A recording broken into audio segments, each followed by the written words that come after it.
come round the corner and we're going past many oyster reefs.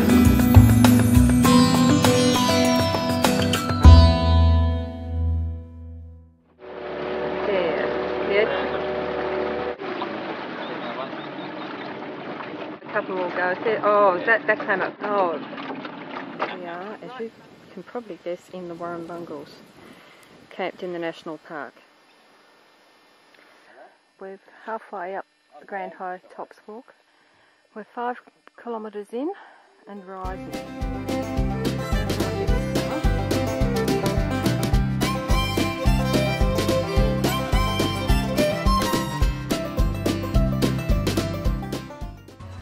I made it. Grand High Tops, eat your heart out, I've made it. That's looking down at the bread knife.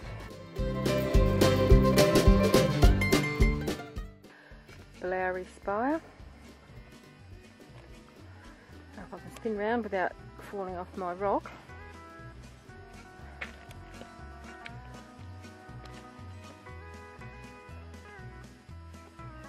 There is the granddaddy of Bourke Spire and another one. So Crater Bluff at the front and Tuncurry Spire at the back. If I keep going round, Dubbo's down there somewhere. It's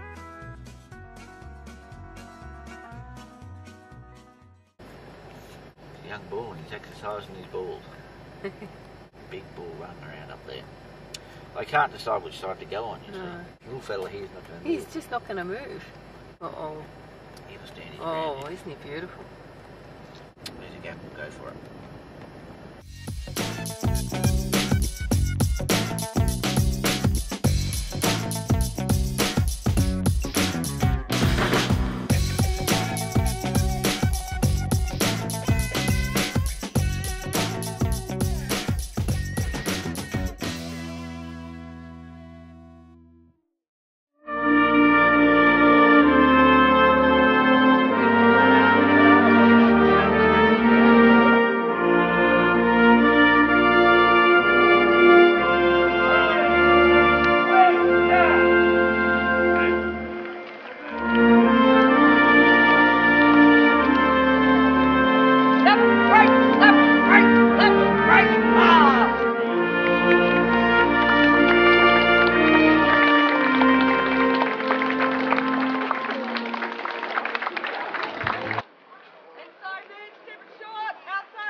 Lots of mullikeeps.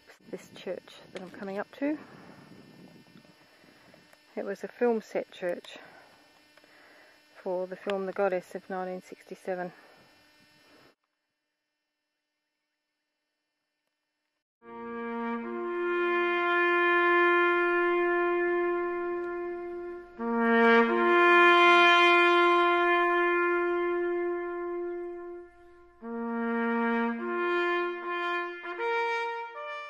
Left the magnificent memorial and we're now at the Sheepyard pub.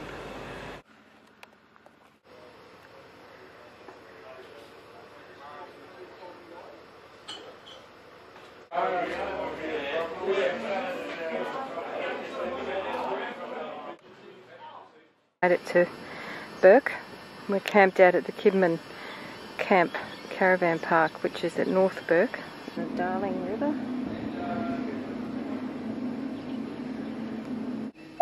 Oh, there it goes. I think we're on the way. We've come to Innamincka. There's water in the Paroo River, which is pretty exciting stuff. All the other rivers we've crossed from Bourke to here are bone dry, but there's water here. Very nice to see water flowing up here where it's so dry. We're 150 kilometres out of Tibooburrea, between Bourke and Tibooburrea, and there's some of the locals. So we're heading 150 kilometres down that road for our evening destination. And this is what the country's like. We camped at Dead Horse Gully at Sturt National Park, just out of Tibooburrea. And we're just getting the last rays of the sun on these magnificent granite rocks.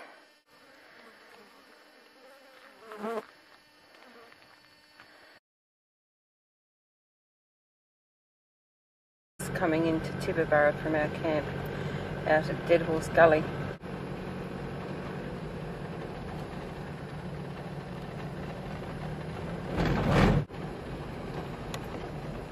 Shearing shed at Mount Wood Homestead, which is now part of National Parks. And I think I was reading somewhere at the heyday they sheared for 65,000 sheep. That was back in the 1890s. So desolate.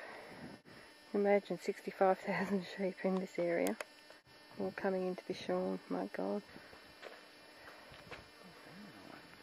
This is an old cane grass shed that is typical of the kinds of sheds that they used to build in the beginning. There's a big red, and a blue fly just flew, and there's another one just standing beside her man. What a lady. The king buck. Oh, they're beautiful. He's so gorgeous. What a handsome man.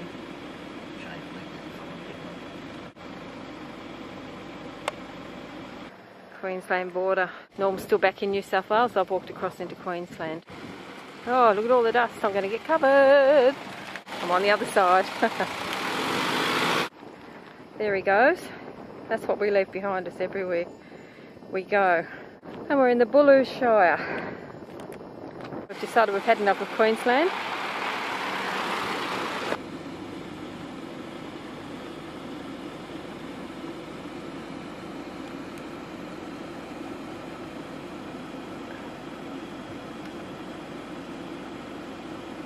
Historic Innamincka, first town of the Albert Goldfields. This is the bottom end of town, and that pub up there is the top end of town, and the pub is really, I think, apart from one house that I can see, the only occupied building.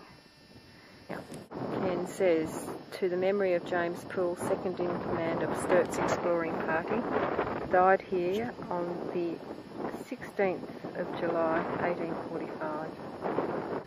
What on earth do those sheep find to eat?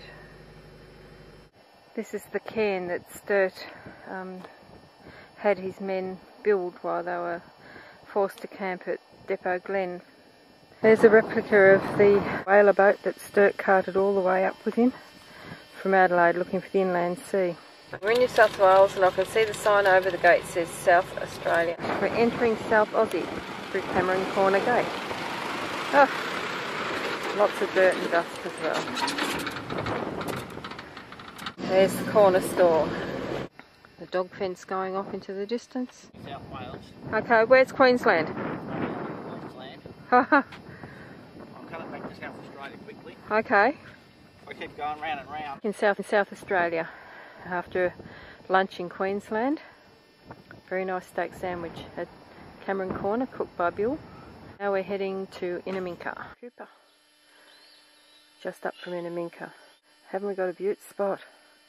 We're here for 3 days, I think, or until Ken and Caroline and their mob catch up with us.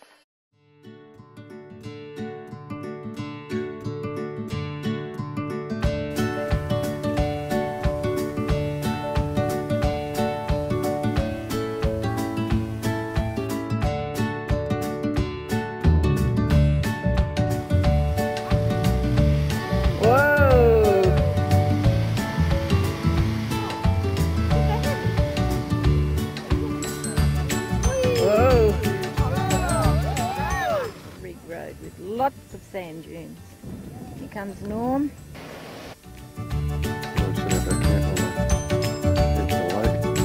You're blocking my ball, Norm.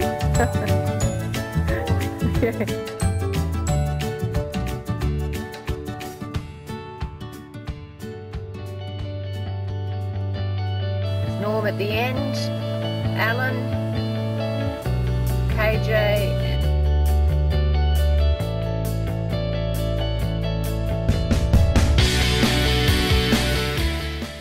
off the rig road about 5 k's ago, and we're now on the French line.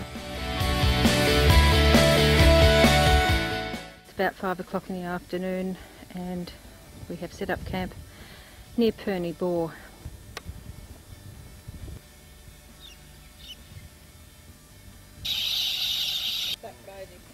It's like a volcano going up in the sky.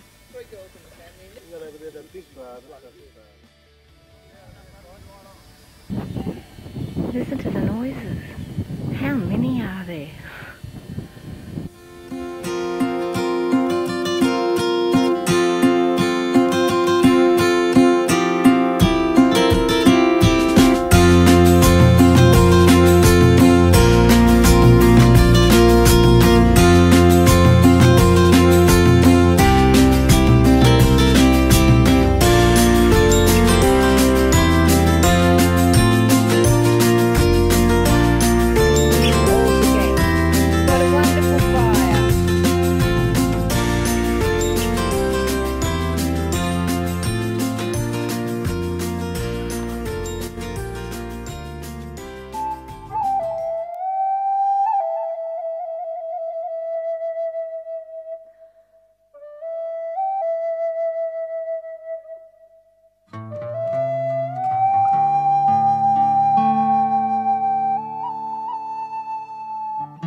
We're in the desert park at Alice Springs. Using swampy areas because it's not a right word for central arid Australia, is it? Peaceful dove, that's what he's called.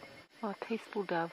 At last I know what makes it look. But they're really golden in colour. You can say they're maybe 2 or 3 years of age. If they're jet black, you can say they're older than 10. Notice the colour of this bird, very dark, but he still has some light brown feathers. So we know he's about 7 years of age, just by looking at the colour.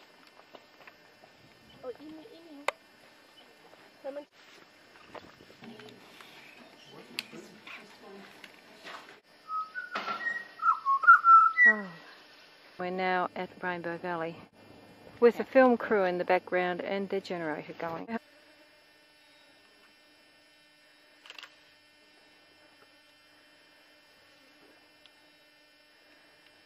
Made it to the top of the Rainbow Hill, and there's our camp down the other side of the clay pan. There's our camp.